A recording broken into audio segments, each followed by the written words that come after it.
several more takeaways from yesterday, right quick. Like Vanderbilt just boat raced Tennessee in Knoxville, 45-24.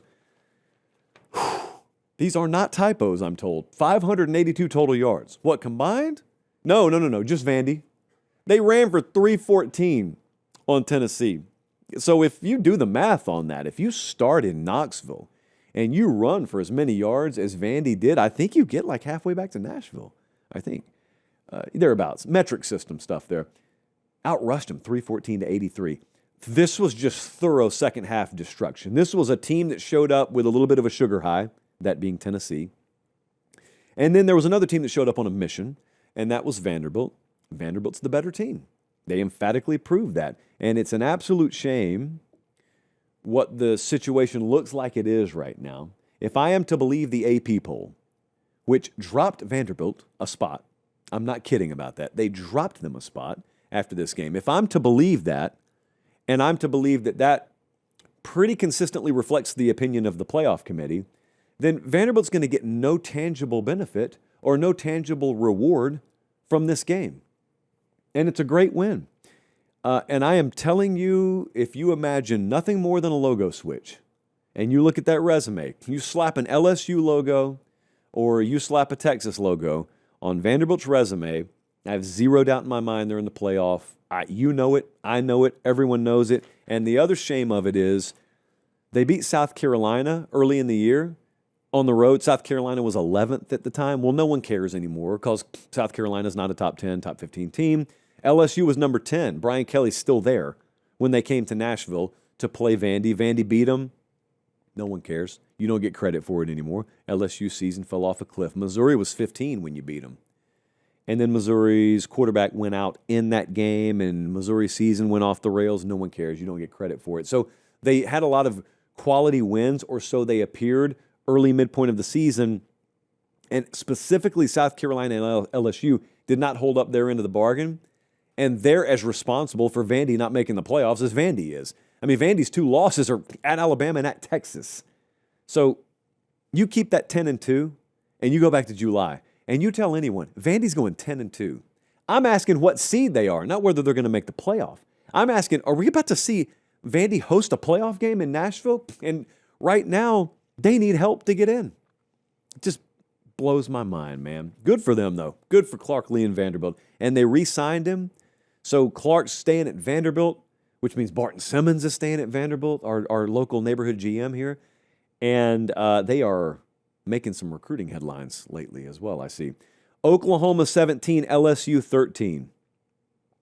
The best way I can describe this game, for those of you who were not able to view it, is Oklahoma totally and completely blew through a red light and did not have to pay the price.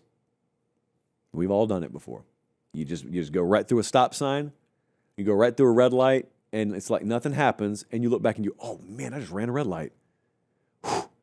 It's just my luck. No one was coming. But they could have been. Just like yesterday, when you're in a game with a combined 12 3 and outs, you lose the turnover battle 3-1, and you're relying totally on a couple of cat buster plays and a killer defense, which they did and they have. You are playing with fire, especially against what should have been a limp, dead body of a team in LSU coming in there. And you mess around, and they've got the lead late, and you take it, and 17-13 is the final. And look, I'm not taking anything away from Oklahoma. Sometimes you mess around and don't have to pay the price. They ran the red light last night. They don't have to pay the price. And because they went to Tennessee and won, and because they went to Alabama and won, and because they beat Missouri last week, they're good. They're in the playoff. I think case closed, but technically we have to wait and see. Oregon, 26, Washington, 14. Did you notice how quiet this game was yesterday? No one really talked about it, and that is a good thing. Quiet is very good, and so is Malik Benson. Malik Benson is like the Oregon poster for talent acquisition. Marshall Malkow does not need my advice. Dan Lanning does not need my advice. Maybe they need my advice. You know what? I'll send it anyway.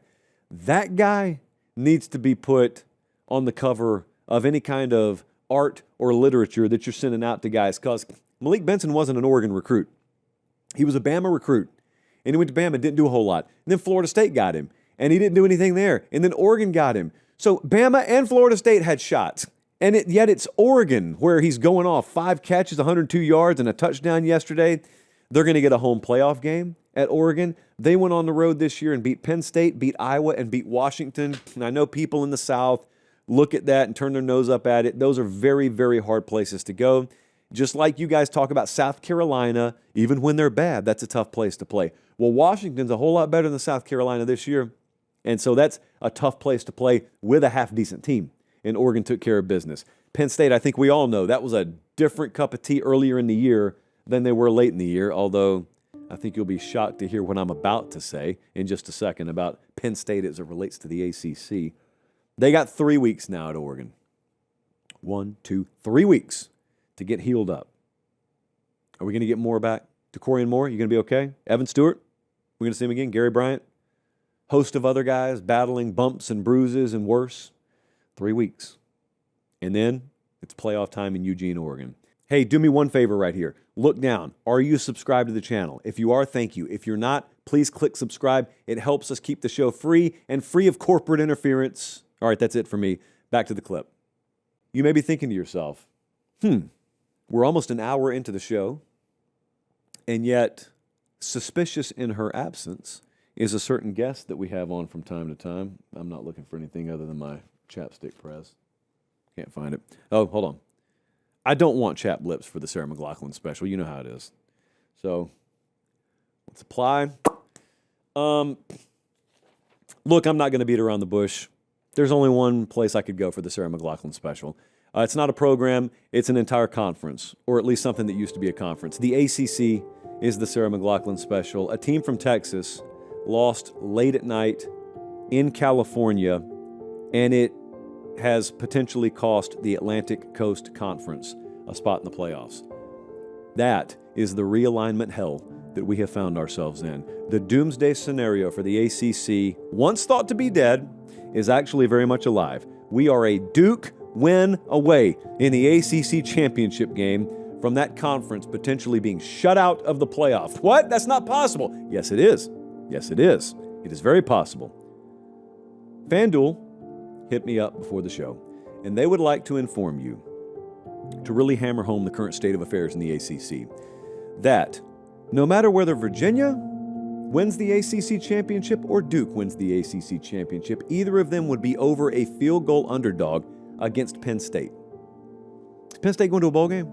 I can't even remember. Virginia, one half of the ACC championship game, found their way there by playing NC State and losing, but not calling it a conference game, and then otherwise avoiding number 2, number 3, number 4, and number 5 in the league standings. Because when you have 37 teams in your league, that's how schedules can look. Ladies and gentlemen, the ACC is on the precipice of falling totally off the playoff cliff, and they have no one but themselves to blame. The ACC is this week's Sarah McLachlan special.